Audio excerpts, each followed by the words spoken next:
vida cheia de perguntas que eu não posso responder. Há tantas coisas que acontecem que nem sempre entendo o porquê.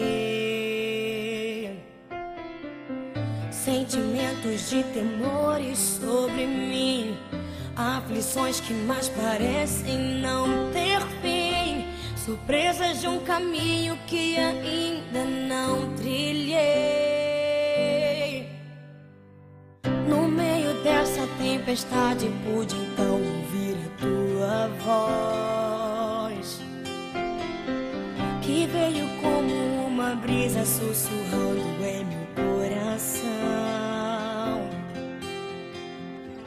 acalmando minhas dores e emoções, dissipando tempestades, furacões.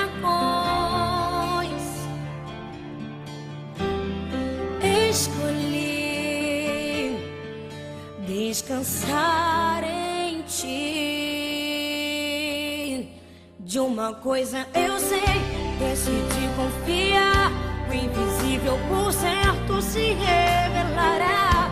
Então verei o que Deus preparou para mim. Nem olhos viram, ouvidos ouviram, nem homem nenhum conseguiu decifrar o que Deus faz na vida de um justo que em oração clama ao Pai.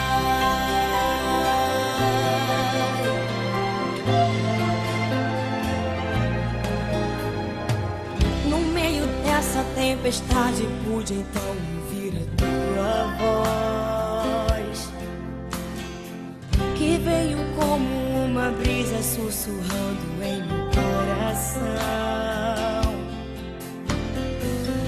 acalmando minhas dores e emoções, dissipando tempestades, furacões.